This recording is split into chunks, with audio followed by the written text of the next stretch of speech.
Okay, അപ്പൊ നമ്മള് സെയിൽസ്മാൻഷിപ്പിന്റെ ബാക്കിയാണ് അല്ലെ. സെയിൽസ്മാൻഷിപ്പ് നമ്മള് കുറച്ചും കൂടെ എടുക്കാൻ പെൻഡിങ് ഉണ്ടായിരുന്നു. സോ നമുക്കൊന്ന് സെയിൽസ്മാൻഷിപ്പിന്റെ ബാക്കി പോർഷൻ കൂടെ എടുക്കാം. ഓക്കെ, സോ ഇന്ന് നമ്മൾ സെയിൽസ്മാൻഷിപ്പിനെ പറ്റി പറഞ്ഞ കാര്യങ്ങൾ എന്തൊക്കെയാണ് നിങ്ങൾക്ക് ഓർമ്മയുണ്ടോ? എന്തൊക്കെയായിരുന്നു പറഞ്ഞത് സെയിൽസ്മാൻഷിപ്പിനെ പറ്റിയിട്ട്? എല്ലാരും ഉറങ്ങിയോ? ഇന്നലെ നമ്മള് സെയിൽസ് പ്രൊമോഷനെ പറ്റിയിട്ട് പറഞ്ഞിരുന്നു. സെയിൽസ് പ്രൊമോഷൻ എന്ന് പറഞ്ഞാൽ എന്താണ്? സെയിൽസ് കൂട്ടാൻ വേണ്ടി നമ്മൾ എടുക്കുന്ന പലതരത്തിലുള്ള സ്റ്റെപ്പുകളാണ് അല്ലെ സെയിൽസ് പ്രൊമോഷൻ എന്ന് പറയുന്നത്.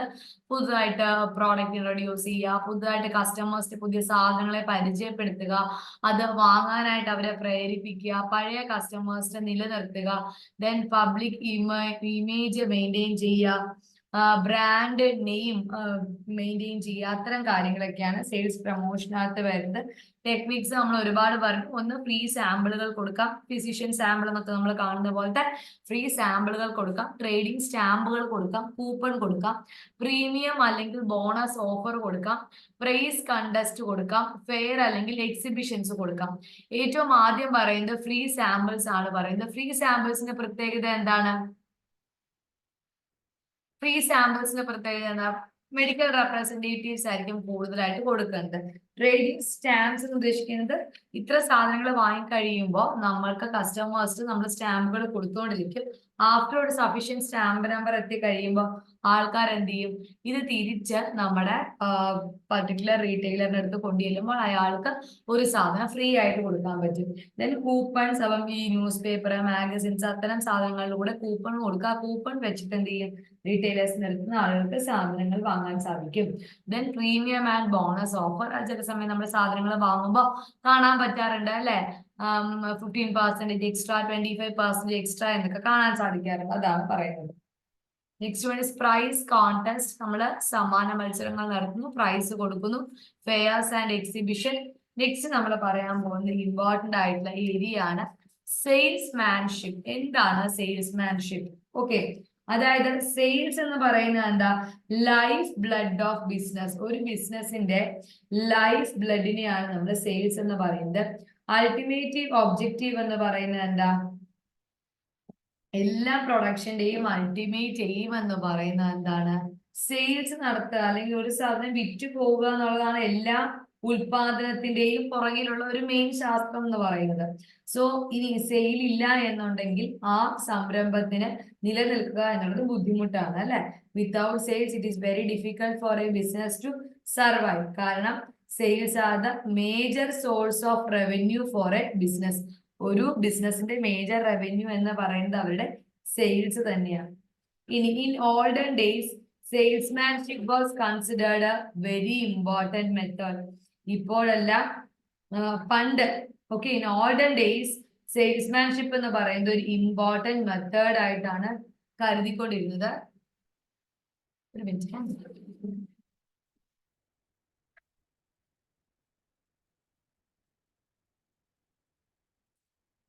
So olden days സെയിൽസ്മാൻഷിപ്പ് എന്ന് പറയുന്നത് it was found to be very important method. അതായത് ഓർഡർ കിട്ടാനും നമുക്ക് ഫാക്ടറിയിൽ പ്രൊഡ്യൂസ് ചെയ്ത ഐറ്റം ഈസി ആയിട്ട് വിൽക്കാനും ഒക്കെ നേരത്തെ ഉള്ള സമയത്ത് ഈ സെയിൽസ്മാൻഷിപ്പിന് ഒരുപാട് പ്രാധാന്യം ഉണ്ടായിരുന്നു. പക്ഷെ ഇപ്പോൾ സെയിൽസ്മാൻഷിപ്പ് എന്ന് പറയുന്ന കൺസെപ്റ്റ് മാറിയിരിക്കുന്നു. ഇപ്പോൾ സെയിൽസ്മാൻഷിപ്പ് എന്ന് പറഞ്ഞാൽ എന്താ? It is the art. കണ്ടോ? It is the art of convincing and persuading the customers to buy goods അല്ലെങ്കിൽ services which will give them satisfaction. Okay, അപ്പൊ അവർക്ക് സാറ്റിസ്ഫാക്ഷൻ കിട്ടുന്ന രീതിയിൽ സാധനം വാങ്ങാനും അവിടുത്തെ സർവീസുകൾ ഏൽക്കാനും അവർക്ക് സാധിക്കുന്നുണ്ടെങ്കിൽ അതിനെയാണ് ഇപ്പോൾ നമ്മൾ സെയിൽസ്മാൻഷിപ്പ് എന്നുള്ള വേർഡ് കൊണ്ട് ഉദ്ദേശിക്കുന്നത്. അതായത് it is the art of convincing അല്ലെങ്കിൽ പെർസ്വേഡിങ് ദ വുഡ് ബി കസ്റ്റമർ. അതായത് വുഡ് ബി എന്ന് പറയുന്ന നമ്മൾ യൂഷ്വലി യൂസ് ചെയ്യുന്ന പാടുന്ന കല്യാണം കഴിക്കാൻ പോകുന്ന ആൾ അല്ലെ. അതേപോലെ നമ്മുടെ കസ്റ്റമർ ആകണമെങ്കിൽ അയാൾ നമ്മുടെ കയ്യിൽ എന്തെങ്കിലും ഒരു സാധനം വാങ്ങിയിട്ടുണ്ടായിരിക്കണം അല്ലെ. അപ്പം നമ്മുടെ കസ്റ്റമർ ആകാൻ പോകുന്ന ആൾക്ക് നമ്മുടെ അടുത്ത് നിന്ന് ഒരു സാധനം വാങ്ങുമ്പോഴോ അല്ലെങ്കിൽ ഒരു സർവീസ് ഏൽക്കുമ്പോഴോ അയാൾക്കൊരു സാറ്റിസ്ഫാക്ഷൻ ഫീൽ ചെയ്യണം. അതിനെയാണ് സെയിൽസ്മാൻഷിപ്പ് എന്ന് പറയുന്നത്. Okay, A great emphasis is laid on winning the confidence of buyers. So അതുകൊണ്ട് തന്നെ സെയിൽസ്മാൻഷിപ്പിൽ ആളുകളുടെ മനസ്സിൽ കുറച്ചും കൂടി ഒരു സാറ്റിസ്ഫാക്ഷൻ ഉണ്ടാക്കാനായിട്ട് സാധിക്കും. A greater emphasis is laid on winning the confidence of buyers. ബയേഴ്സിന്റെ ആ ഒരു കോൺഫിഡൻസ് ഗെയിൻ ചെയ്യുക എന്നുള്ളത് തന്നെയാണ് സെയിൽസ്മാൻഷിപ്പിന്റെ ഏറ്റവും പ്രധാനമായിട്ടുള്ള point. Okay, it will give the satisfaction to the customer, it will win a permanent goodwill for the seller. Okay, വിൽക്കുന്ന ആൾക്കും അതേപോലെ ആ കസ്റ്റമേഴ്സിനും അതുകൊണ്ട് പൂർണ്ണമായ സംതൃപ്തി ഉണ്ടായിക്കൊണ്ടിരിക്കും. സോ പേഴ്സണൽ സെല്ലിംഗ് അല്ലെങ്കിൽ സെയിൽസ്മാൻഷിപ്പ് എന്നൊക്കെ പറയുന്നത് ഓൾഡസ്റ്റ് ആണ്, അതുപോലെ most effective technique of selling ആണ്. ഓക്കെ, സോ ഒരു സാധനം ഒരാൾ സംസാരിച്ചു കൊണ്ട് വിൽക്കുക അല്ലെങ്കിൽ ഒരു സെയിൽസ്മാൻഷിപ്പ് എന്നൊക്കെ പറയുന്നത് പഴയ മെത്തേഡാണ്, എന്നാൽ പോലും വളരെയധികം ഇഫക്റ്റീവ് ആയിട്ടുള്ള ഒരു ടെക്നിക്കാണ്. It help in understanding the need, motives and behavior of the people. ആളുകളെ മനസ്സിലാക്കാനും അവരുടെ ആവശ്യകതകൾ മനസ്സിലാക്കാനും അവരുടെ സ്വഭാവം മനസ്സിലാക്കാനും ഒക്കെ നമുക്ക് എന്ത് ചെയ്യും, ഈ സെയിൽസ്മാൻഷിപ്പ് നമ്മളെ സഹായിക്കും. അതേപോലെ തന്നെ അവരുടെ യൂഷ്വൽ ഹാബിറ്റ്, കസ്റ്റമേഴ്സിന്റെ അഭിരുചികൾ എന്താണ്, എന്തൊക്കെ സാധനങ്ങളാണ്, കണ്ടോ, useful for knowing the habit, taste and attitude of customers. ആൾക്കാർക്ക് എന്താണ് ഇഷ്ടപ്പെടുക, എന്താണ് അവരുടെ രീതി എന്നൊക്കെ മനസ്സിലാക്കാനും സെയിൽസ്മാൻഷിപ്പ് നമ്മളെ സഹായിക്കും. And such information is useful to manufacturers in designing better products and also improving the existing one. നമുക്ക് ഓൾറെഡി എക്സിസ്റ്റിംഗ് ആയിട്ടുള്ള ഒരെണ്ണത്തിനെ ഇംപ്രൂവ് ചെയ്യാനും കുറച്ചും കൂടെ ബെറ്റർ ആയിട്ടുള്ള പ്രോഡക്ട്സിനെ മാനുഫാക്ചർ ചെയ്യാനും എന്ത് ഹെൽപ്പ് ചെയ്യുന്നുണ്ട്, സെയിൽസ്മാൻഷിപ്പ് നമ്മളെ ഹെൽപ്പ് ചെയ്യുന്നത്. ഒരാളുടെ സഹായത്തോടു കൂടി നമ്മൾ ഈ സെയിൽസിനെ പ്രൊമോട്ട് ചെയ്യുന്നതിനെയാണ് നമ്മൾ സെയിൽസ്മാൻഷിപ്പ് എന്ന് പറയുന്നത്. ഏറ്റവും ആദ്യം അഡ്വാൻറ്റേജസ് നോക്കാം. അതായത് it helps in locating prospective buyers. കൂടുതലായിട്ട് സാധനങ്ങൾ വാങ്ങുന്ന കസ്റ്റമേഴ്സിനെ ഐഡന്റിഫൈ ചെയ്യാൻ നമ്മളെ സഹായിക്കും. അതേപോലെ help in creation of the demand of new product. അത് പുതിയതായിട്ട് നമ്മുടെ മാർക്കറ്റിൽ ഇറങ്ങിയ സാധനങ്ങളെ പറ്റി നമുക്ക് വലിയ ധാരണ ഉണ്ടാവണമെന്നില്ല, അല്ലെ? അപ്പൊ അത്തരം സാധനങ്ങളെ പറ്റിയിട്ട് വാങ്ങാൻ വരുന്ന ആൾക്ക് ഒരു പൂർണ്ണമായ ധാരണ കൊടുക്കുക എന്നുള്ളതാണ് സെയിൽസ്മാൻഷിപ്പിന്റെ മറ്റൊരു പ്രത്യേകത. It provide feedback about the need, attitude and behaviour of the consumer. അപ്പൊ അവരുടെ അടുത്ത് നിന്ന് ഫീഡ്ബാക്ക് എടുക്കുക, ആവശ്യം എന്താണ്, ആറ്റിറ്റ്യൂഡ് എന്താണ്, അതേപോലെ ബിഹേവിയർ ഓഫ് കൺസ്യൂമേഴ്സ് എന്താണ് എന്നൊക്കെ മനസ്സിലാക്കാനായിട്ട് സഹായിക്കും. Then it helps to remove the objections and doubt of the consumers. കൺസ്യൂമേഴ്സിന്റെ ഡൗട്ട് മാറ്റാനും എന്തെങ്കിലുമൊക്കെ ഒബ്ജെക്ഷൻസ് അവർക്ക് നമ്മളുടെ കച്ചവടവുമായിട്ട് ബന്ധപ്പെടുണ്ടെങ്കിൽ അത് നീക്കം ചെയ്യാനും സെയിൽസ്മാൻഷിപ്പ് സഹായിക്കും. Help in demonstrating the product in a very effective way. അപ്പൊ കൺസ്യൂമർക്ക് ഒരിക്കലും നമ്മുടെ കയ്യിലുള്ള പ്രോഡക്റ്റുകളെല്ലാം എങ്ങനെയാണ് വർക്ക് ചെയ്യുന്നത് അല്ലെങ്കിൽ അത് എത്ര നല്ലതാണ് എന്നൊന്നും അറിയണം എന്നില്ല. സോ അതെന്ത് ചെയ്യും, ആ ഒരു ഡൗട്ട്സ് ഒക്കെ ക്ലിയർ ചെയ്ത് തരും. Next point, it develop durable relationship with consumers. നമ്മളുടെ കയ്യിൽ സാധനം വാങ്ങാൻ വരുന്ന കൺസ്യൂമേഴ്സ് ആരാണ്, അവരുമായിട്ടൊരു നല്ല ബന്ധം സ്ഥാപിക്കാനായിട്ട് സഹായിക്കും. ദെൻ ഒരു കൺസൾട്ടന്റ് ആയിട്ട് നമ്മുടെ കൺസ്യൂമേഴ്സിന് വേണ്ടി കൺസൾട്ടന്റ് ആയിട്ട് ആക്ട് ചെയ്യാൻ ഈ സെയിൽസ്മാനെ കൊണ്ട് പറ്റും. അതേപോലെ സെയിൽസ്മാൻ ഉണ്ടെങ്കിൽ ഒരു കടയിൽ നിന്ന് പെട്ടെന്നായിരിക്കും ആളുകൾ സാധനങ്ങൾ വാങ്ങുന്നത്. Gets immediate buying action. Okay, ഇതാണ് മേജർ. അപ്പൊ നമുക്കറിയാം ഒരു കടയിൽ സെയിൽസ്മാൻ ഉണ്ടെങ്കിൽ എന്തൊക്കെയായിരിക്കും യൂസ് എന്നുള്ളത് മാത്രം ആലോചിച്ചാൽ മതി. ഇനി ഒരു സാധനം നമുക്ക് വിൽക്കണമെങ്കിൽ ഇതൊക്കെയാണ് പ്രോസസ് ഉണ്ടാവുക: pre sale preparation, prospecting, approaching, presentation, dealing with objection, closing the sale and follow up. ഇത്രയുമാണ് ഉണ്ടാവുക. സോ ഏറ്റവും ആദ്യം pre sale preparation. So pre sale preparation എന്ന് പറഞ്ഞു കഴിഞ്ഞാൽ എന്താ, the selection, training and motivation of sales person in the first step in personal selling. അതായത് ഒരു സാധനം ഒരാൾക്കായിട്ട് നമ്മൾ വിൽക്കുകയാണ് എന്നിരിക്കട്ടെ, ഓക്കെ, പ്രീ സെയിൽസ് പ്രിപ്പറേഷനെ പറ്റിയാണ് പറയുന്നത്. അതാണ് ഒരു സ്റ്റാഫ്, ഒരു സെയിൽസ് പേഴ്സന്റെ ഏറ്റവും ആദ്യത്തെ സ്റ്റെപ്പ് എന്ന് പറയുന്നത് ഈ പ്രീ സെയിൽ പ്രിപ്പറേഷൻ, അതായത് selection, training and motivating of sales person. അപ്പം നമ്മൾ കൃത്യമായിട്ടുള്ള ആളെ സെലക്ട് ചെയ്യുക, അയാൾക്ക് വേണ്ട വിധത്തിലുള്ള ട്രെയിനിങ് കൊടുക്കുക, ആൻഡ് ഈ സെയിൽസ് പേഴ്സണെ പരമാവധി മോട്ടിവേറ്റ് ചെയ്ത് നിർത്തുക എന്നതാണ് പ്രീ സെയിൽ പ്രിപ്പറേഷന്റെ ആദ്യത്തെ സ്റ്റെപ്പ് എന്ന് പറയുന്നത്.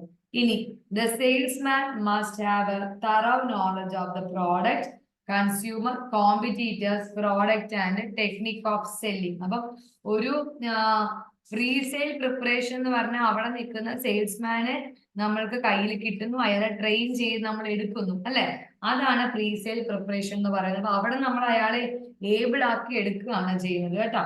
സോ അവിടെയുള്ള സാധനങ്ങളെ പറ്റി എല്ലാം അയാൾക്കൊരു അടിസ്ഥാനപരമായിട്ടുള്ള ഒരു വിവരം ഉണ്ടായിരിക്കണം. Next one is prospecting. Prospecting എന്ന് പറഞ്ഞാൽ എന്താ? The salesman must locate the potential buyers and identify their needs. അപ്പം അവിടെയുള്ള ഏറ്റവും നന്നായി സാധനങ്ങൾ ആ ഒരു ഏരിയയിൽ വാങ്ങുന്ന ആൾക്കാരെ ഐഡന്റിഫൈ ചെയ്യുവാനും അവരുടെ ആവശ്യങ്ങൾ എന്താണ് എന്ന് മനസ്സിലാക്കാനും സാധിക്കണം. They should examine the record of the past and present customers to find out the nature and attitudes of potential buyers. അവിടെയുള്ള കസ്റ്റമേഴ്സിന്റെ ബേസിക് ആയിട്ടുള്ള നീഡ് എന്താണ്, ഇതിനു മുമ്പുള്ള കസ്റ്റമേഴ്സിനെ പറ്റിയിട്ട് ഒരു പഠനം നടത്തുകയാണെങ്കിൽ നമുക്കൊരു കമ്പാരിറ്റീവ് സ്റ്റഡി നടത്താമല്ലോ. നേരത്തെ ഉള്ളവരുടെ പ്രത്യേകതകൾ എന്താണ്, ഇപ്പൊ ഉള്ളവരുടെ പ്രത്യേകത, പ്രോസ്പെക്ടിങ് എന്ന് പറയുന്നത്.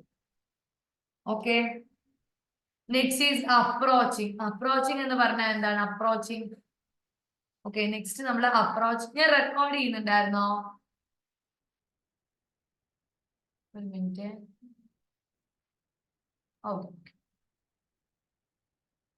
ഞാൻ ചില സമയം മറന്നു പോകും, അതുകൊണ്ടാണ് കേട്ടോ. സോ നമ്മൾ അപ്രോച്ചിങ് ആണ് ഇനി നോക്കുമ്പോൾ. നമ്മൾ ആദ്യം ഒരു പ്രീ സെയിൽ പ്രിപ്പറേഷൻ എന്ന് പറഞ്ഞാൽ വിൽപ്പനയ്ക്ക് മുമ്പ് നമ്മൾ ആ സ്റ്റാഫിന് നമ്മൾ പ്രിപ്പയർ ചെയ്തെടുക്കുന്നു. പ്രോസ്പെക്ടിങ് എന്ന് പറഞ്ഞു കഴിഞ്ഞാൽ അവിടെയുള്ള സെയിൽസ്മാന്റെ വർക്കാണ് പ്രോസ്പെക്ടിങ്. നേരത്തെയുള്ള കച്ചവടവും ഇപ്പോൾ ഉള്ള കച്ചവടവും തമ്മിൽ എങ്ങനെ വ്യത്യാസപ്പെട്ടിരിക്കുന്നു എന്ന് അയാൾ ഒരു മുൻധാരണയിൽ എത്തുന്നതിനാണ് പ്രോസ്പെക്ടിങ് എന്ന് പറയുന്നത്. അടുത്തതായിട്ട് നമ്മൾ പറയുന്ന ടേമാണ് അപ്രോച്ചിങ്. അപ്രോച്ചിങ് എന്ന് പറഞ്ഞാൽ എന്താ? The salesman should introduce himself, the product and the manufacturer to the potential buyer. അതായത് സെയിൽസ്മാൻ അയാളെ തന്നെ ഇൻട്രൊഡ്യൂസ് ചെയ്യുന്നു, ആ പ്രോഡക്റ്റിനെ ഇൻട്രൊഡ്യൂസ് ചെയ്യുന്നു, അത് ആരാണോ പ്രൊഡ്യൂസ് ചെയ്ത മാനുഫാക്ചറിനെ പറ്റിയും സംസാരിക്കുന്നു. He should be polite, he should be courteous while approaching to the customers. Okay, അതായത് ഇപ്പൊ ഒരു ക്ലൂ എടുക്കാം. നമ്മളൊക്കെ ആദ്യമായിട്ട് നമ്മുടെ കടയിലേക്ക് സെയിൽസ് വരെയാണ്, നമ്മൾ ആദ്യം അവർക്ക് വേണ്ടുന്ന റിക്വയർഡ് ആയിട്ടുള്ള ഒരു ട്രേഡിംഗ് ഒക്കെ കൊടുക്കുന്നു. അതിനുശേഷം അവര് നേരത്തെ നമ്മുടെ കടയിൽ സാധനങ്ങൾ വാങ്ങുന്നവരെ പറ്റിയിട്ട് ഇപ്പൊ വാങ്ങുന്നവരെ പറ്റിയിട്ട് ഒരു ബേസിക് ധാരണ ഉണ്ടാക്കുന്നു. അതിനുശേഷം അടുത്ത സ്റ്റെപ്പാണ് അപ്രോച്ചിങ് എന്ന് പറയും. അപ്രോച്ചിങ് എന്ന് പറയുന്ന സ്റ്റെപ്പിൽ അവര് ചെയ്യുന്നതെന്ന് പറഞ്ഞാല് ആ സെയിൽസ്മാൻ അയാളെ തന്നെ, ഒരു മിനിറ്റ് ഒന്ന് വെയിറ്റ് ചെയ്യണേ.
അപ്രോച്ചിങ് ആണ്, sorry.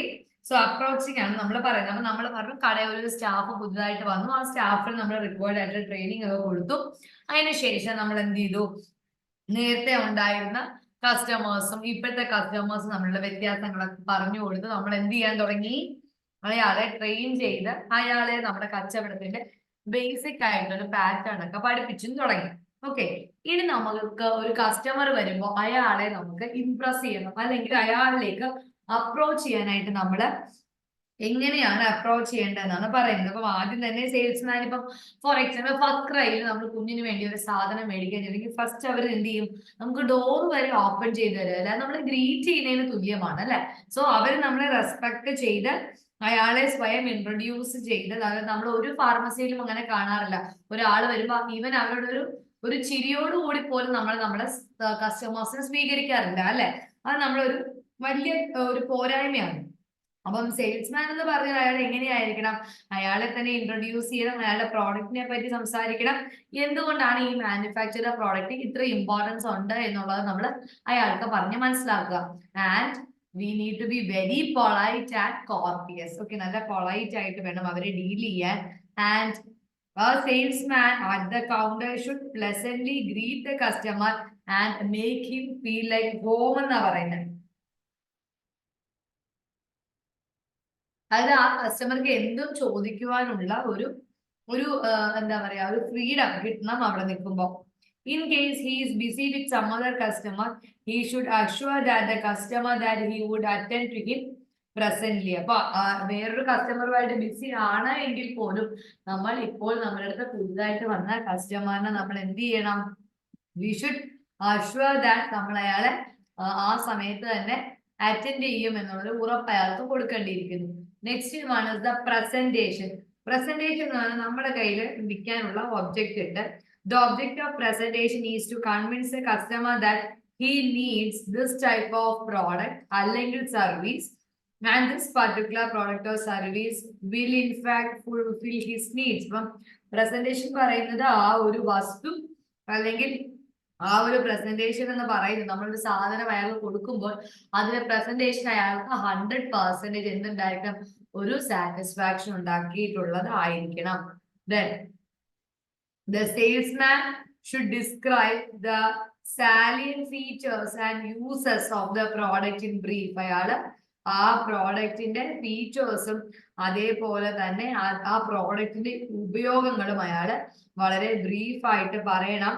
And not in technical details. അതായത് ഇപ്പൊ നമുക്ക് ഒരു ടാബ്ലറ്റിനെ പറ്റി കുറെ ടെക്നിക്കൽ ടേംസ് അറിയാമായിരിക്കാം, പക്ഷെ അല്ലെങ്കിൽ അതിന്റെ ആക്ഷൻ എങ്ങനെയാണെന്ന് നമുക്ക് അറിയായിരിക്കാം. ഇത് ഉപയോഗിച്ചാൽ ഇന്ന സൈഡ് എഫക്റ്റ് ഉണ്ടാകുമെന്ന് നമുക്കറിയാം, പക്ഷെ നമ്മൾ ഒരിക്കലും എന്ത് ചെയ്യില്ല, പേഷ്യന്റിനോട് ആ ടെക്നിക്കൽ ടേം ഉപയോഗിച്ച് പറയില്ല. നമ്മൾ പേഷ്യന്റിനോട് എപ്പോഴും വളരെ സിമ്പിൾ ലാംഗ്വേജ് യൂസ് ചെയ്തിട്ട് വേണം നമ്മുടെ ആശയം കൺവേ ചെയ്യാൻ. The selling points and advice should be given without any hesitation. അയാൾക്ക് കൊടുക്കുന്ന ഓരോ അഡ്വൈസും വളരെ സന്തോഷത്തോടു കൂടി വേണം നമ്മൾ ട്രാൻസ്ഫർ ചെയ്യാനായിട്ട്. However, arguments should be avoided at all costs. എന്തെങ്കിലും ഒരു ആർഗ്യുമെന്റ് വരികയാണെങ്കിൽ ആ ആർഗ്യുമെന്റ് നമ്മൾ എന്ത് ചെയ്യണം, ഏറ്റവും പരമാവധി അതിനെ ഒന്ന് അവോയ്ഡ് ചെയ്യാനായിട്ട് ശ്രമിക്കണം. The success of a salesperson depend upon the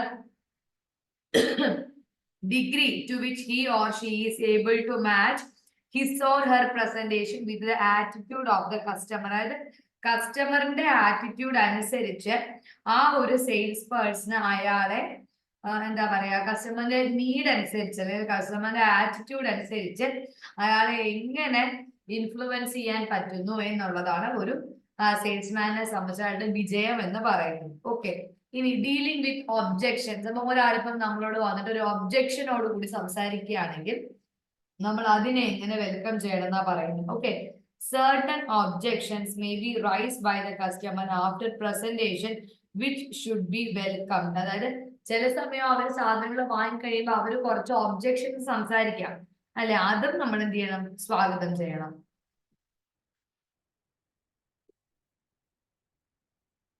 മിക്കവാറും ഉള്ള ഒബ്ജെക്ഷൻസിനകത്ത് വരുന്നതാണ് ഇപ്പം പ്രൈസ്, ക്വാളിറ്റി, ഡിസൈൻ എന്നൊക്കെ പറയും. ഇപ്പൊ ചില കസ്റ്റമേഴ്സ് വന്നിട്ട് പറയും, ഇവിടെ 40 രൂപയാണോ, എനിക്ക് ആ കടയിൽ 30 രൂപയ്ക്ക് തരുമായിരുന്നല്ലോ എന്നൊക്കെ ചില ആൾക്കാർ ഒബ്ജെക്ഷൻസ് പറയാം. അപ്പൊ അവരുടെ എന്നാ ഇയാൾ അവിടെ പോയി മേടിച്ചോ എന്ന് നമ്മൾ പറയുമോ? ഇല്ല, അറിയില്ല സാർ, നമ്മൾ പൊതുവെ MRP-യിലാണ് വാങ്ങുക, അപ്പൊ MRP-യിലാണ് നമ്മൾ ഇപ്പോഴും വിൽക്കുന്നത് എന്നുള്ളത് വളരെ പൊളൈറ്റ് ആയിട്ടും അയാളുടെ ആ ഒരു സംശയത്തിനെ സാധൂകരിച്ചുകൊണ്ട് വേണം നമ്മൾ എന്ത് ചെയ്യാനായിട്ട്, ആ ഒരു കാര്യം സംസാരിക്കാനായിട്ട്. Okay, so To win an argument is to lose the customer, and to lose the argument is to lose the sale. അപ്പം ഒരാളോട് നമ്മൾ എന്താ പറയാ വാഗ്വാദം വെക്കുകയാണെങ്കിൽ എന്ത് സംഭവിക്കും? ആ ഒരു ആർഗ്യുമെന്റ് അവിടെ നിലനിൽക്കുകയും ആ ഒരു സെയിൽ നമുക്ക് നഷ്ടപ്പെടുകയും ചെയ്യും. The success of a salesperson depend upon the degree to which he or she is able to match his or her presentation with the attitude of the customer. അപ്പം ഒരു സെയിൽസ് പേഴ്സന്റെ സക്സസ് എന്ന് പറയുന്നത് എത്ര ഒരു അളവിലാണ് അവർക്ക് ആ ഒരു പ്രസന്റേഷൻ അല്ലെങ്കിൽ അവരിപ്പം നല്ലതായിട്ട് പെരുമാറാണ്, ആ പെരുമാറ്റം കൊണ്ട് ഒരു കൺസ്യൂമർക്ക് അവരുടെ ആറ്റിറ്റ്യൂഡ് ഇഷ്ടപ്പെട്ടുകൊണ്ട് ഒരു സാധനം വാങ്ങുകയാണെങ്കിൽ അതാണ് ഒബ്ജക്ഷൻസിനെ ഡീൽ ചെയ്യുന്നതിനുള്ള ഏറ്റവും നല്ല ഒരു മാർഗം എന്ന് പറയുന്നത്. നമുക്ക് ചിലപ്പോൾ അവർ നമ്മളോട് വന്ന പലതരത്തിലുള്ള ക്വസ്റ്റ്യൻസ് ചോദിക്കാം, ചിലപ്പോൾ നമ്മൾ ചൊറിയാനായിട്ട് തന്നെ വരുന്നതായിരിക്കാം. പക്ഷെ നമ്മൾ എന്താ ചെയ്യേണ്ടത്? വളരെ സംയമനത്തോടെ അവരോട് കാര്യങ്ങളെല്ലാം സംസാരിച്ചുകൊണ്ട് ആ ഒരു സാധനം അവരെ കൊണ്ട് വാങ്ങിപ്പിക്കുക. Okay, next one, closing the sale. Sale close ചെയ്യേണ്ടത് എങ്ങനെയാണ് എന്നാണ് പറയുന്നത്. Okay, so once the customer has made up his mind to buy the product, the salesman should close the sale in a cordial manner. അപ്പം അയാൾ ഈ സാധനം വാങ്ങാം എന്നുള്ള തീരുമാനത്തിലേക്ക് എത്തിക്കഴിയുമ്പോൾ സെയിൽസ്മാൻ എന്ത് ചെയ്യണം എന്നുള്ളതാ പറയുന്നത്. അപ്പം നമുക്ക് ആ ഒരു സെയില് വാങ്ങാൻ ആൾ വാങ്ങാനുള്ള തീരുമാനം എടുത്തു കഴിഞ്ഞാൽ എങ്ങനെ ഇത് വാങ്ങുക, ഈ പ്രോസസ്സ് നിർത്തേണ്ടത് എങ്ങനെയാണ്?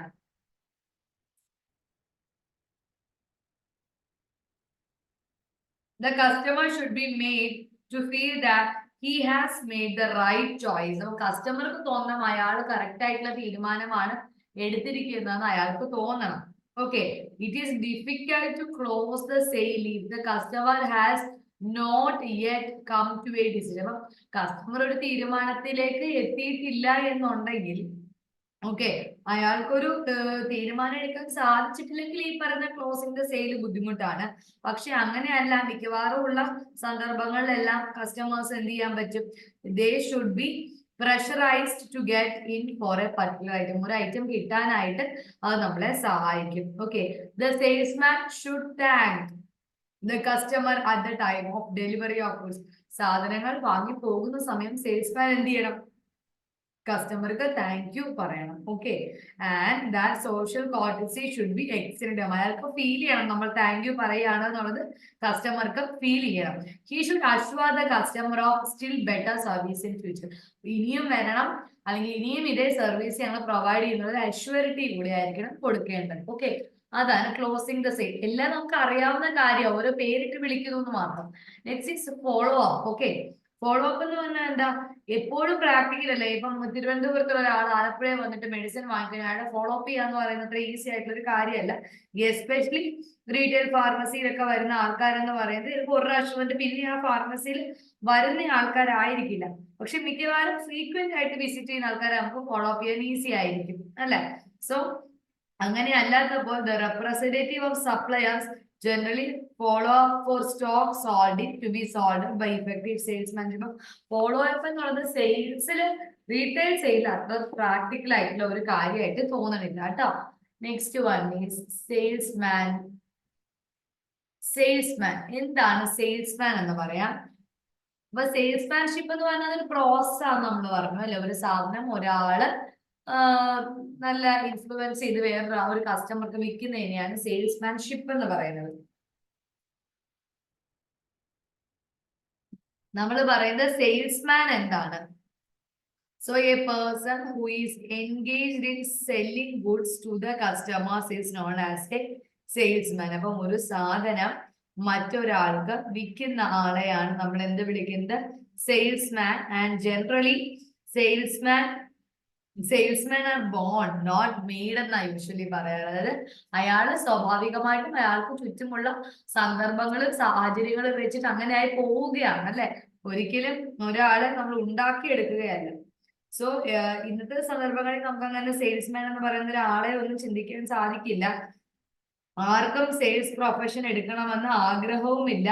അതിനുവേണ്ടി കോച്ചിങ്ങിനോ ട്രെയിനിങ്ങിനോ ഒന്നും പോകാൻ ആർക്കും ഇൻട്രസ്റ്റ് ഇല്ല. കാരണം എന്താണ്? കാരണം എന്താ? മറ്റൊരാളിലേക്ക് ഒരു സാധനം അടിച്ചേൽപ്പിക്കുന്നത് നമുക്കൊരു വളരെ ബുദ്ധിമുട്ടേറിയ ഒരു കാരണമാണ്. So the success of a firm mainly depends upon the performance of the sales force. അവിടെ സെയിൽ ചെയ്യുന്ന സെയിൽസ് ഫോഴ്സിലുള്ള ആൾക്കാരായിരിക്കും ഒരു ബിസിനസ് സക്സസ്ഫുൾ ആക്കി മുൻപോട്ട് കൊണ്ടുപോകുന്നത്. Therefore, it is very essential to engage well qualified, trained, energetic young persons as the company's sales force. Okay, അപ്പം വളരെ qualified ആയിട്ടുള്ള എനർജറ്റിക് ആയിട്ടുള്ള ചെറിയ യങ് ആയിട്ടുള്ള ആളുകളെ ഈ കമ്പനിയുടെ സെയിൽസ് ഫോഴ്സിലേക്ക് വിടാനായിട്ട് സെയിൽസ്മാനിന് നിർദ്ദേശമുണ്ടായിരിക്കും. ഇനി ക്വാളിറ്റീസ് എന്തൊക്കെ ഒരു എന്താ പറയാ ക്വാളിറ്റി ഒരു സെയിൽസ്മാന് വേണം? Personal quality, mental quality, social quality and vocational quality. Personal, mental, social and vocational. Okay.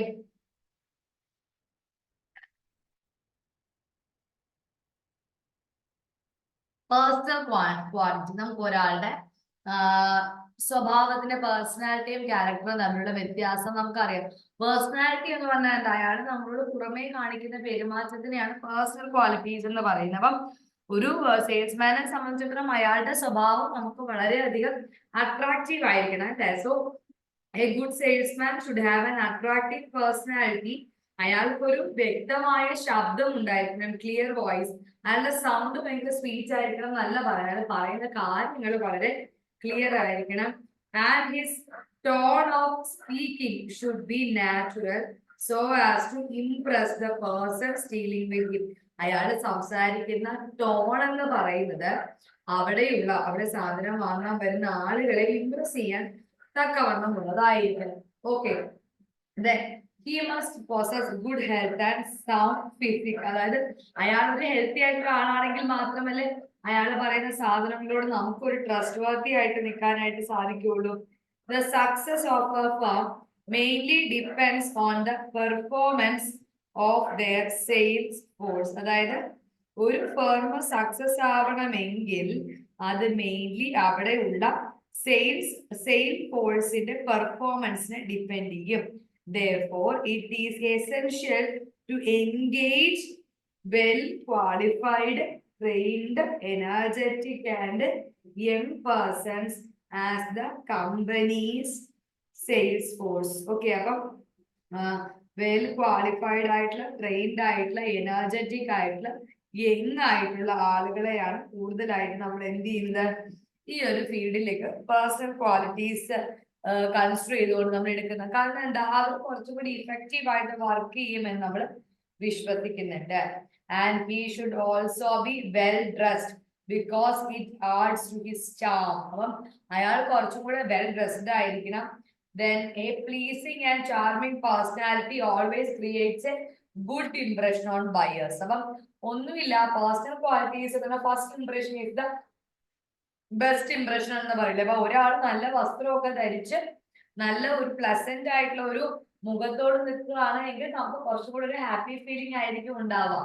അതാണ് പറയുന്നത്. വേറെ ഇപ്പൊ ഒരാൾ ഭയങ്കര ആംഗ്രി ആയിട്ട് മീൻസ് മര്യാദ ഒരു ഗുഡ് ഡ്രസ്സിലൊന്നും അല്ല, ഇഷ്ടമുള്ള വീട്ടിൽ നിൽക്കുന്ന പോലത്തെ ഒരു ഡ്രസ്സൊക്കെ ഇട്ടിട്ട് നിൽക്കുകയാണെങ്കിൽ അയാളുടെ പേഴ്സണൽ ക്വാളിറ്റീനെ അത് ബാധിക്കുമെന്നാണ് പറയുന്നത്.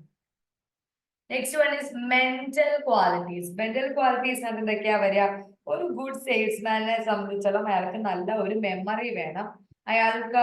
അവർ ചോദിക്കുന്ന ചോദ്യങ്ങൾക്ക് ഒരുപാട് സംസാരിക്കാതെ കൃത്യം ഉത്തരങ്ങൾ പറയാൻ സാധിക്കണം. ഒരു ചോദ്യം ചോദിക്കുമ്പോൾ കാര്യം അറിയാൻ വയ്യെങ്കിലും ഒരു ഇമാജിനേഷനിലൂടെ വളരെ അട്രാക്റ്റീവ് ആയിട്ടുള്ള ഒരു ഉത്തരം പറയാൻ സാധിക്കണം. പിന്നെ എല്ലാ കസ്റ്റമേഴ്സും ഒരേപോലെയുള്ള ആളുകളായിരിക്കില്ല. അപ്പൊ അവരെന്ത് ചെയ്യുമെന്ന് വെച്ചാൽ അവരും ഓൾറെഡി മുൻവിധിയോടുകൂടിയായിരിക്കും സംസാരിക്കുക. ആ ഒരു ഫോർസൈറ്റ്നെസ് നമുക്ക് നേരത്തെ തന്നെ കാണാൻ സാധിക്കുന്നത്. Sound judgement and initiative. Okay, then he should be intelligent enough to understand the nature and requirement of potential buyers. Okay, അപ്പം മെന്റൽ ക്വാളിറ്റീസ് എന്ന് പറയുന്നത് അവിടെയുള്ള ബയേഴ്സിനെ പറ്റിയിട്ടുള്ള ഒരു ബേസിക് ആയിട്ടുള്ള ഒരു നോളജ് നമുക്ക് വേണം. And he must have the imagination, okay, to look at things from the viewpoint of the customer. അതായത് കസ്റ്റമറുടെ ഭാഗത്തു നിന്നും കൂടി ചിന്തിച്ചൊരു ഉത്തരം പറയാനായിട്ട് സാധിക്കണം. A salesman can win regular and permanent customers only through good mental qualities. അപ്പൊ ഒരു സെയിൽസ്മാന് അയാളുടെ മെയിൻ ആയിട്ടുള്ള ഒരു കസ്റ്റമേഴ്സിനെ പിടിച്ചു നിർത്തണമെങ്കിൽ പെർമനന്റ് റെഗുലറും ആയിട്ടുള്ള മെന്റൽ ക്വാളിറ്റീസ് വേണം. Okay, next one is social qualities. Social qualities എന്ന് പറഞ്ഞാൽ എന്താ? A good salesman must have a liking for people and ability to mix with them. Okay, so ആളുകൾക്ക് അയാളെ ഇഷ്ടപ്പെടുവാനും അയാൾക്ക് ആളുകളുമായിട്ട് എന്താ പറയാ മിങ്കിൾ ചെയ്യാനും ഒക്കെ ഉള്ള ഒരു ക്വാളിറ്റി വേണം അല്ലെ. നമ്മൾ സോഷ്യൽ ബീയിങ് എന്ന ഹ്യൂമൻസിനെ പറയുന്നത് എന്തുകൊണ്ടാ? ഒരു സാമൂഹിക ജീവിയാണ്, ചുറ്റുമുള്ള ആളുകളുമായിട്ട് ഒരു ബന്ധവും ഒക്കെ പാലിക്കേണ്ടതുണ്ട്. Then he must not be shy and of reserved nature. അയാൾ ഇങ്ങനെ നാണം കുടുങ്ങിയ പോലെ മാറി നിൽക്കുവാനായിട്ട് പാടില്ല. ഓക്കെ, സോ വളരെ ആക്റ്റീവ് ആയിരിക്കണം, സിൻസിയർ ആയിരിക്കണം, ഡിപ്പെൻഡബിൾ ആയിരിക്കണം, കോപ്പറേറ്റീവ് ആയിരിക്കണം, ഹോണസ്റ്റ് ആയിരിക്കണം. ഇനി a salesman has to deal with different type of customers. അപ്പൊ അതുകൊണ്ട് തന്നെ അവർ നല്ല ക്ഷമയോടുകൂടി ശ്രദ്ധയോടുകൂടി എന്ത് വേണം? കസ്റ്റമേഴ്സിനെ കേൾക്കുക, അവരുടെ ഒബ്ജക്ഷൻസ് ഒക്കെ മാറ്റുക. Then he should always be polite and courteous while dealing with his customers. അവരുടെ കസ്റ്റമേഴ്സുമായിട്ട് ഡീൽ ചെയ്യുന്ന സമയം കുറച്ചും കൂടെയൊക്കെ ഒരു എന്താ പറയാ ഒരു ബുദ്ധിപരമായിട്ടൊക്കെ ഡീൽ ചെയ്യുക. കാരണം കസ്റ്റമേഴ്സ് നമ്മൾ പറഞ്ഞു കുറച്ചും കൂടെ ഒരു ഫോഴ്സ് ആയിട്ടുള്ള ആൾക്കാരായിരിക്കാം, അവരിനൊക്കെ കുറച്ച് റെസ്പെക്ട് ആഗ്രഹിക്കുന്ന ആൾക്കാരായിരിക്കും. അപ്പൊ നമ്മൾ നല്ല പൊളൈറ്റ് ആയിട്ട് വേണം അവരോട് മിങ്കിൾ ചെയ്യാനായിട്ട്. Then he should always be polite and courteous while dealing with the customer. He must help the customer in selecting the right type of good. ഏത് ഗുഡ് സെലക്ട് ചെയ്യണം, ഏത് വസ്തു തിരഞ്ഞെടുക്കണം എന്നുള്ളത് അവരുടെ മാത്രം ഒരു സ്വാതന്ത്ര്യമാണ്. Then courtesy costs nothing but wins favor and a permanent customer. അപ്പൊ ഒരു പെർമനന്റ് കസ്റ്റമറിനെ കിട്ടുക എന്നുള്ളതാണ് ഈ പറയുന്നത് പോലെ നമ്മുടെ സെയിൽസിന്റെ ഏറ്റവും പ്രധാനപ്പെട്ട ഒരു ലക്ഷണം. Then vocational skill. Vocational skill എന്ന് പറഞ്ഞാൽ a good salesman must have specialized knowledge of selling technique. അതായത് സാധനങ്ങൾ എങ്ങനെ വിൽക്കണം എന്നുള്ള ഒരു ബേസിക് നോളജ് ഉണ്ടാവേണ്ട ആളാണ് അല്ലെ ഒരു സെയിൽസ്മാൻ. അപ്പം സെയിൽസ്മാൻഷിപ്പ് എന്ന് പറയുന്നത് അതുകൊണ്ട് തന്നെ ഒരു ഹൈലി സ്കിൽഡ് ജോബാണ്. ട്രെയിനിങ്ങും ആപ്റ്റിറ്റ്യൂഡും അല്ലെങ്കിൽ നല്ല നോളജും ഒക്കെ വേണ്ട ഒരു ഏരിയ ആണ് സെയിൽസ്മാൻ എന്ന് പറയുന്നത്. അതേപോലെ നമ്മുടെ മാർക്കറ്റിന്റെ ഇപ്പോഴത്തെ കോമ്പറ്റീഷൻ, ഏതൊക്കെ പ്രോഡക്റ്റ്, എന്തൊക്കെ ടൈപ്പ് ഓഫ് കസ്റ്റമേഴ്സ് ആണ് കൂടുതലുള്ളതെന്നൊക്കെ നമ്മൾ എന്ത് അറിയണം? ഒരു സെയിൽസ്മാൻ അറിയണം. Such knowledge is essential to handle objects of the customer and also for convincing them to buy the product. അവിടെ സാധനങ്ങൾ വാങ്ങാനും അതേപോലെ കസ്റ്റമേഴ്സിന്റെ അടുത്ത് ഒരു ഒബ്ജക്ഷൻ വെക്കാനും ഒക്കെ എന്ത് ചെയ്യണം? അവർക്ക് സാധിക്കണം. A person cannot be a good salesman unless he has the required ambition, enthusiasm to become a successful salesman. അയാൾ സ്വയം വിചാരിക്കാതെ ഒരിക്കലും അയാൾക്ക് ഒരു നല്ല സെയിൽസ്മാൻ ആകാനായിട്ട് സാധിക്കില്ല. നെക്സ്റ്റ് ഒരു ഹെഡിങ് ആണ് അഡ്വർടൈസിങ്. അടുത്ത ഹെഡിങ് എന്താണ്? Advertising.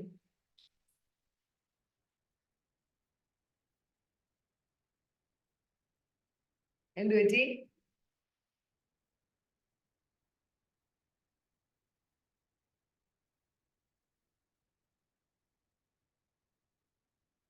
Okay, so first one is advertising.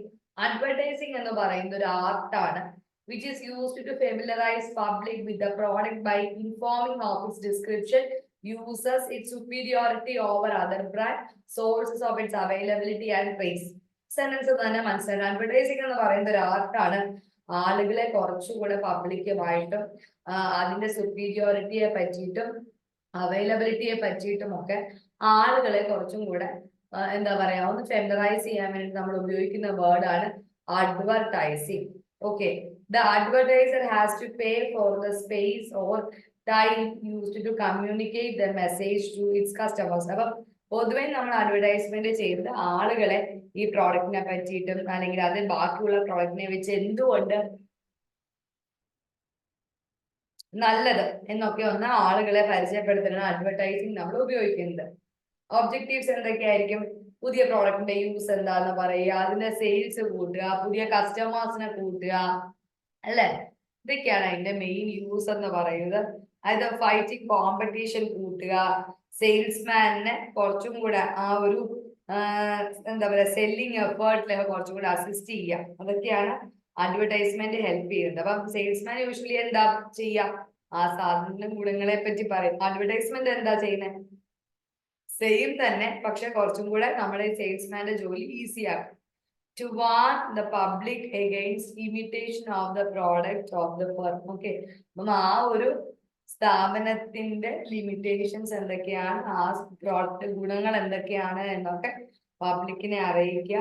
To enhance goodwill of the firm, ആ ഫേമിന്റെ ഒരു എന്താ പറയുക സതുദ്ദേശം എന്നൊക്കെ പറയാം, അത് എന്താണ് അത് ഉയർത്തിപ്പിടിക്കുക. അതാണ് to enhance goodwill of the firm. എന്താ അഡ്വാൻറ്റേജസ് ഓഫ് അഡ്വർടൈസിങ്? അപ്പൊ പരസ്യം ചെയ്യുന്നത് എങ്ങനെ നമുക്ക് ഉപകാരപ്പെടുമെന്നാണ് നമ്മൾ ചോദിക്കുന്നത്. അപ്പം പുതിയ പ്രോഡക്റ്റിനെ മാർക്കറ്റിൽ ഇൻട്രൊഡ്യൂസ് ചെയ്യാൻ പറ്റും. Sales of good and service by persuading the people to buy them. അപ്പൊ സാധനങ്ങൾ വിൽക്കുക, സർവീസ് എടുക്കുക, അത് ആൾക്കാരെ കൊണ്ടത് വാങ്ങിപ്പിക്കുക എന്നുള്ളതാണ് അഡ്വർടൈസിങ്ങിന്റെ മറ്റൊരു ഉദ്ദേശം. ഇനേബിൾസ് ആ firm to face competition in the market for survival. അത് നിലനിൽപ്പിനായിട്ട് മാർക്കറ്റിൽ ഉണ്ടാകുന്ന കോമ്പറ്റീഷൻസിനെയൊക്കെ എന്ത് ചെയ്യുക, ഫേസ് ചെയ്യുക. It help in creating a demand and hence a regular production. അപ്പൊ ഒരു ഡിമാൻഡ് ക്രിയേറ്റ് ചെയ്യാനായിട്ട് ഒരു റെഗുലർ ആയിട്ട്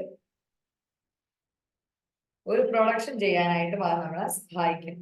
it enables firm to improve its reputation by highlighting its achievement to the public. അതായത് പബ്ലിക്കിന് അച്ചീവ്മെന്റ് ഉണ്ടാക്കുന്ന രീതിയിൽ ആ ഫേമിനെ ഇംപ്രൂവ് ചെയ്യാം.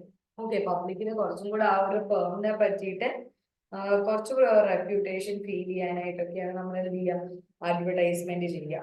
It provide information and also educate the consumer to buy better quality good at low. അതായത് ചെറിയ പ്രൈസിൽ നല്ല ലാഭമുള്ള സാധനങ്ങൾ വാങ്ങുക. Okay, it leads to improvement in the standard by leaving off common masses by stimulating their desires for better things. അതായത് കുറച്ചും കൂടെ നല്ല കാര്യങ്ങൾക്ക് വേണ്ടിയിട്ട്, ഓക്കെ, അതായത് കുറച്ചും കൂടെ ഒരു ബെറ്റർ ആയിട്ടുള്ള കാര്യത്തിന് വേണ്ടിയിട്ട് ലീഡ്സ് ടു ഇംപ്രൂവ്മെന്റ്സ്. ഓക്കെ, അത് ബെറ്റർ ആയിട്ടുള്ള സാധനങ്ങൾക്ക് വേണ്ടിയിട്ട് ആൾക്കാരുടെ സ്റ്റാൻഡേർഡ് ഓഫ് ലീവിങ് ഇംപ്രൂവ് ചെയ്യുക. അഡ്വർടൈസ്മെന്റ് ചെയ്യുമ്പോൾ അങ്ങനെയാണ് അല്ലെ? നമ്മളിപ്പം ഒരുപാട് വലിയ വലിയ ആക്ടേഴ്സ് പോലെ നമ്മൾ വളരെ സിമ്പിൾ ആയിട്ടുള്ള കാര്യങ്ങൾ പറയുമ്പോൾ നമ്മൾ അതിലേക്ക് നമ്മൾ ചിന്തിക്കാനില്ല അല്ലെ? ഇങ്ങനെ നമുക്ക് ചിന്തിക്കാലോ, നമ്മുടെ കയ്യിലുള്ള പൈസ വെച്ച് നന്നായി ജീവിക്കാലോ. അപ്പൊ അത്തരം കുറെ ആശയങ്ങൾ നമുക്ക് അഡ്വർടൈസ്മെന്റ് തരാറുണ്ട്. It generate employment for artist and other persons in the life. അപ്പം ആ ഒരു മേഖലയിൽ നിൽക്കുന്ന ഒരുപാട് ആളുകൾക്ക് ജോലി കൊടുക്കാൻ സാധിക്കും. Provide revenue to the newspaper, magazine, Doordarshan, radio. Leads to increase in production. അതായത് ഓവർ ഹെഡ് എക്സ്പെൻസസ് കുറയ്ക്കാനായിട്ട് സാധിക്കും. Then selling price of the good അല്ലെങ്കിൽ ഗുഡ്സ് അത് കുറയ്ക്കുവാനായിട്ട് സാധിക്കും. Help in maintaining uniformity and stability of prices. സാധനങ്ങളുടെ uniformity maintain ചെയ്യുക, പ്രൈസിന്റെ സ്റ്റെബിലിറ്റി മെയിൻറ്റെയിൻ ചെയ്യുക. It enable the manufacture to expand his market. അയാളുടെ മാർക്കറ്റിന്റെ ഒരു വളർച്ചയ്ക്ക് വേണ്ടിയിട്ടും കൂടിയാണ് അയാൾ എന്ത് ചെയ്യുന്നത്, advertisement ചെയ്യിക്കുന്നത്. The disadvantages of advertisement. Okay, so multiply the need of the people by inducing them to buy things which they do not really need. അപ്പൊ അതിൽ ചിലപ്പോൾ ആൾക്കാർക്ക് വേണ്ടായിരിക്കും, പക്ഷെ ഈ അഡ്വർടൈസ്മെന്റ് കണ്ടു കഴിയുമ്പോൾ നമ്മൾ വിചാരിക്കും ഇത് ഭയങ്കര എന്തോ അടിപൊളി സാധനമാണ് എന്ന് വിചാരിച്ച് നമ്മളത് വാങ്ങും. അപ്പൊ അതെന്ന് പറയുന്ന ഒരു ഡിസഡ്വാൻറ്റേജ് തന്നെയാണ്. പക്ഷെ ചിലപ്പോൾ അത്രയ്ക്കുള്ള ഒരു ക്വാളിറ്റി ആ പ്രോഡക്റ്റിന് കാണണമെന്നില്ല. It does not necessarily increase the demand and sale of the product. It simply shifts demand from one seller to the. അപ്പം ഒരു സെല്ലറിൽ നിന്ന് മറ്റൊരു സെല്ലിലേക്ക് വരുമ്പോൾ അവരുടെ ഡിമാൻഡിൽ എന്ത് വരുന്നുണ്ട്, വ്യത്യാസം വരുന്നുണ്ട് അല്ലെ? Then it involves a huge wasteful expedition. Okay, it introduces a huge wasteful expedition because the majority of advertisement either escape the attention of the people or ignored by. ചിലപ്പോൾ ഒരുപാട് ആൾക്കാരായി തടഞ്ഞു വെച്ചിരിക്കുന്നതോ അല്ലെങ്കിൽ അവർ അതിനകത്തുനിന്ന് കടത്തി കളഞ്ഞതോ ആയിരിക്കാം. അപ്പം ഒരുപാട് എന്താ പറയാ മെജോറിറ്റി ഓഫ് അഡ്വർടൈസ്മെന്റ് എന്ന് പറയുന്നത് നമ്മൾ ഇഗ്നോർ ചെയ്യേണ്ട ഒന്നാണ് എന്നാണ് പറയുന്നത്. Okay, it increases the cost of production. So പ്രൊഡക്ഷന്റെ കോസ്റ്റ് നമ്മൾ എന്ത് ചെയ്യണം കൂട്ടണം. Many time the fact are misrepresented in the advertisement. അപ്പൊ സത്യങ്ങൾ പലപ്പോഴും എന്ത് ചെയ്യാറുണ്ട്, അഡ്വർടൈസ്മെന്റിൽ വരാറായിട്ട് കാണാറുണ്ട്. Okay, so part of an advertisement. So part എന്ന് പറയുന്ന ഒരു ഹെഡ് ഉണ്ട്, ഒരു തീം ഉണ്ട്, ഒരു പിക്ചർ ഉണ്ട്, ഒരു ആർഗ്യുമെന്റ് ഉണ്ട്, ക്ലോസിംഗ് പാർട്ട് ഉണ്ട്. ഇത്രയുമാണ് part of an advertisement. Heading എന്ന് പറഞ്ഞാൽ എന്താ, ഒരു ക്യാപ്ഷൻ അല്ലെ, ആൾക്കാരെ ആകർഷിക്കാനായിട്ടുള്ള ഒരു ക്യാപ്ഷനെയാണ് ഹെഡിങ് എന്ന് പറയുന്നത്. അപ്പൊ അതൊരു ചോദ്യമാവാം, അല്ലെങ്കിൽ അത് ഗ്ലോയി സ്കിൻ വേണോ എന്നൊക്കെ പറഞ്ഞ ചോദ്യം കാണാറില്ലേ. അപ്പൊ അതിന് എന്താ അത് ഹെഡിങ്. എന്തെങ്കിലും ഒരു ചോദ്യം ചോദിച്ച ആൾക്കാരെ അതിലേക്ക് അട്രാക്ട് ചെയ്യാം.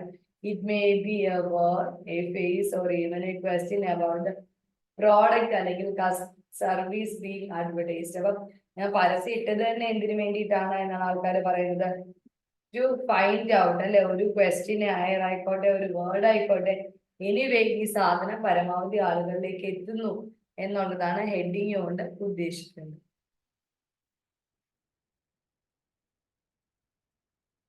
ഓക്കെ, സോ ഹെഡിങ് എന്ന് പറയുന്നത് വേർഡോ ഫ്രേസോ അല്ലെങ്കിൽ ഈവൻ ക്വസ്റ്റ്യൻസ് വരെ ആയിരിക്കും അബൌട്ട് ദ പ്രോഡക്റ്റ് അല്ലെങ്കിൽ സർവീസ് ബീങ് അഡ്വർടൈസ്ഡ്. അത് നമ്മൾ ഒരുപാട് നാളെ നിലനിർത്തേണ്ട ആവശ്യമില്ല. അടുത്ത തീമാണ് പറയുന്നത്. Theme gives the basic idea. Theme give the basic idea about the product and highlights is distinctive advice. Theme എന്ന് പറയുന്നത് എന്ത് ചെയ്യുന്നു, ആ സാധനത്തെ പറ്റിയിട്ട് അതിന്റെ ഉപയോഗങ്ങളെ പറ്റിയിട്ട് നമുക്ക് ഒരുപാട് ഐഡിയ തരുന്നു. It's convey an image of the product being advertised. അപ്പൊ ഏത് സാധനമാണ് നമുക്ക് തരുന്നത്, അതിന്റെ ഒരു ഇമേജ്. അപ്പൊ അത് എന്തിന് എഗെയിൻസ്റ്റ് ആണ് എന്നുള്ളത് നമ്മൾ പറയും. ഫോർ എക്സാമ്പിൾ ചില കഫിന്റെ സിംറ്റംസ് ഒക്കെ വരുമ്പോൾ അത് ഈ പറയുന്ന പോലെ പേഷ്യൻസ് എന്ത് ചെയ്യും, അതിനെ യൂഷ്വൽ പനിയുടെ ആണ് എന്നൊക്കെ വിചാരിച്ച് നമ്മൾ തള്ളിക്കളയും. പക്ഷെ മെയിൻലി പേഷ്യൻസിന് അറിയാത്തൊരു കാര്യം നമുക്ക് തന്നെ കൺട്രോൾ ചെയ്യാവുന്ന കാര്യങ്ങളേ ഉള്ളൂ അല്ലെ. സോ കഫും സിംറ്റംസും ഒക്കെ വരുമ്പോൾ ട്രിഗർ ചെയ്യുന്ന ഫാക്ടേഴ്സ് അവോയ്ഡ് ചെയ്യാം, ചൂടുവെള്ളം കുടിച്ചുകൊണ്ടേയിരിക്കും. Okay, next one is pictures.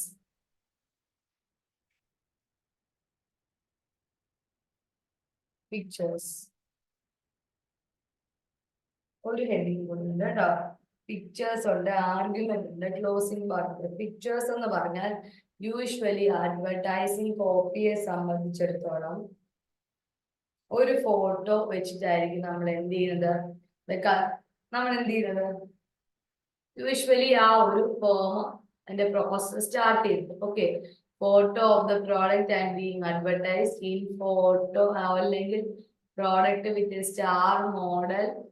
ഇങ്ങനെ കുറേ സാധനങ്ങളാണ് നമ്മൾ പിക്ചറിനകത്ത് പറയുന്നത്. പിക്ചറിന്റെ റോളും എന്ത് തന്നെയാണ്, കമ്പൈൻഡ് ആയിട്ട് ഈ മോഡൽസിനെ എല്ലാം കൂടെ മിക്സ് ചെയ്യുക. എന്നിട്ട് അവിടെ നമ്മൾ എന്ത് ചെയ്യും, ഒരു ബേസിക് പ്രൊസീജിയർ ഐഡന്റിഫൈ ചെയ്യാനായിട്ട് തുടങ്ങും.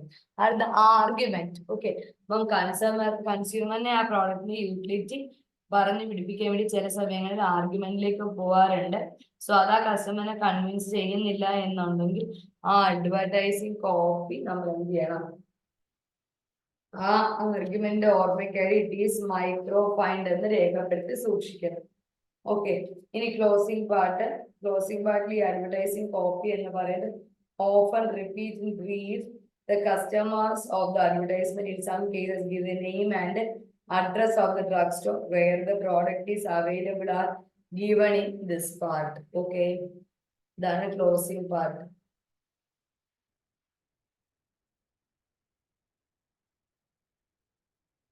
Next one is media for advertising. Media advertising എന്ന് പറഞ്ഞാൽ എന്താ, പബ്ലിക്കിലേക്ക് ഏതെങ്കിലും ഒരു സന്ദേശം ഒരു അഡ്വർടൈസർ മുഖേന പോകുന്നതിനെയാണ് അഡ്വർടൈസിങ് മീഡിയ എന്ന് പറയുന്നത്. അതിനകത്ത് ഏറ്റവും ആദ്യമാണ് പ്രസ് അഡ്വർടൈസ്മെന്റ്, നമ്മുടെ പത്രത്തിൽ കൊടുക്കുന്ന പരിപാടി. ലിറ്ററേച്ചർ അഡ്വർടൈസ്മെന്റ്, അപ്പൊ ലെറ്റർ, സർക്യൂട്ട്സ്, ലീഫ്ലെറ്റ് ഒക്കെ ആയിട്ട് കൊടുക്കുന്നത്. എക്സ്റ്റേണൽ ആകുമ്പോൾ എന്ത് ചെയ്യും, ഒരു വോളിലൊക്കെ നമ്മൾ ഒട്ടിച്ചു വെച്ചിരിക്കുന്നത്. മിസലേനിയസ് ആകുമ്പോൾ ടിവിയിലോ റേഡിയോയിലോ സിനിമ കലണ്ടറിലോ ഒക്കെ കാണുന്നതാണ് miscellaneous. Okay, So as advertisement of pharmaceutical industry. WHO പുറത്തിറക്കിയ പ്രകാരം advertisement of pharmaceutical product. Okay, അതിൻ്റെ അകത്ത് നമുക്ക് റിസോൾവ് ചെയ്യാൻ പറ്റുന്ന കുറച്ച് ഭാഗങ്ങളുണ്ട്. ഒന്ന്, the advertisement of pharmaceutical product should be truthful. അപ്പോൾ ഒരു ഫാർമസ്യൂട്ടിക്കൽ പ്രോഡക്റ്റിന് അഡ്വർടൈസ്മെന്റ് എന്ന് പറയുന്നത് വിശ്വസിക്കാൻ സാധിക്കുന്ന ഒന്നായിരിക്കണം. There should not be any wrong statement regarding അതിന്റെ കണ്ടന്റുമായിട്ട് പ്രത്യേകിച്ച് ഒരു തരത്തിലുള്ള റോങ് സ്റ്റേറ്റ്മെന്റ് ഉണ്ടാവാൻ പാടില്ല. And that percentage, it should provide full detail regarding the action, use, proprietary name, generic name. അതൊക്കെ ആയിരിക്കണം അവിടെ കൂടുതലായിട്ടും വരേണ്ട കാര്യം. കണ്ടോ, അവിടെ ഫാർമസ്യൂട്ടിക്കൽ പ്രോഡക്ട്സിനെ പറ്റി ശരിയായ കാര്യങ്ങൾ മാത്രമേ പറയാൻ പാടുള്ളൂ, റോങ് സ്റ്റേറ്റ്മെന്റ് പറയാൻ പാടില്ല. ഫുള്ളി ഡിപ്പെൻഡന്റ് ആയിട്ട് ഫുൾ ഡീറ്റെയിൽസോട് കൂടിയാണ് നമ്മൾ അതിനെ പറ്റി സംസാരിക്കുന്നത്. ഓക്കെ,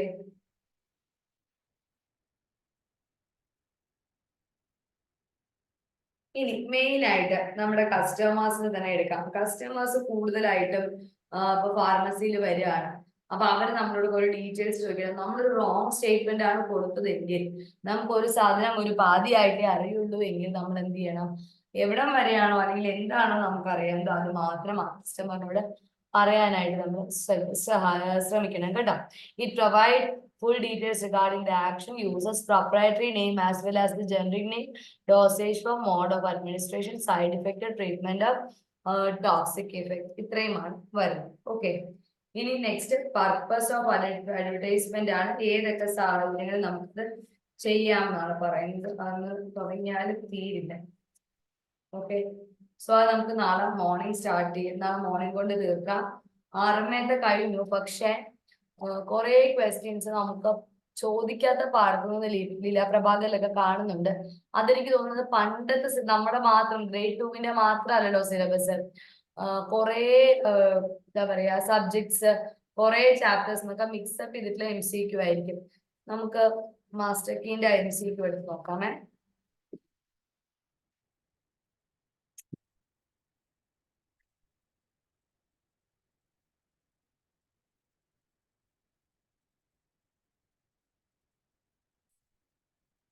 ഞാൻ ചോദിക്കട്ടെ, നിങ്ങൾ ഉത്തരം പറയുവോ? എന്തെങ്കിലും അൺമ്യൂട്ട് ചെയ്തേ. എല്ലാരും ഒന്ന് അൺമ്യൂട്ട് ചെയ്തേ.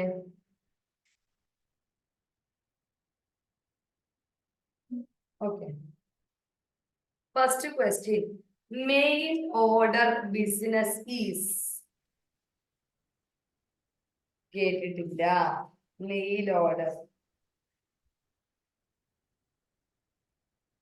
ഞങ്ങൾക്ക് കൂടുതൽ നമുക്കൊരു കാര്യം ചെയ്യാം. നാളത്തെയും കൂടെ ആ ഒരു ടോപ്പിക് എടുത്തുമ്പോൾ നമ്മുടെ സിലബസിലുള്ള എല്ലാ ചോദ്യങ്ങളും പഠിച്ചു കഴിഞ്ഞു എന്നാണല്ലോ മനസ്സിലാക്കേണ്ടത് അല്ലെ. അതിനുശേഷം 100 ചോദ്യങ്ങളാണ് DSBMന്റെ മാസ്റ്റർ കീന്റെ ടെക്സ്റ്റിലുള്ളത്. അത് നമുക്ക് ഡിസ്കസ് ചെയ്യാം. ലീല പ്രഭാകറിൽ നമ്മൾ ഡിസ്കസ് ചെയ്ത ടോപ്പിക്സ് അല്ലാതെയും കുറെ ക്വസ്റ്റ്യൻസ് ഉണ്ട്. അപ്പം അതെന്താ വേണ്ടതെന്ന് എനിക്കറിയില്ല. നമ്മൾ പഠിച്ചിട്ടുള്ളത് നമുക്ക് ബന്ധമുള്ളതുമായിട്ടുള്ള സാധനങ്ങൾ നമുക്ക് MCQ ചെയ്യാം. എവിടെയെങ്കിലും DSBMന്റെ ക്വസ്റ്റ്യൻ പേപ്പർ ആൻസർ കീ ഒന്നും വേണമെന്നില്ല. ഗ്രേഡ് 2-ന്റെ ക്വസ്റ്റ്യൻ പേപ്പറോ അല്ലെങ്കിൽ DSBMന്റെ ആരെങ്കിലും പ്രിപ്പയർ ചെയ്ത ക്വസ്റ്റ്യൻസോ ഉണ്ടെങ്കിൽ ഒന്ന് ഗ്രൂപ്പിൽ ഷെയർ ചെയ്യണേ. നമുക്കത് ഡിസ്കസ് ചെയ്യാം. നാളെ മോർണിംഗ് ബാക്കി DSBM എടുക്കാം കേട്ടോ. Okay, by.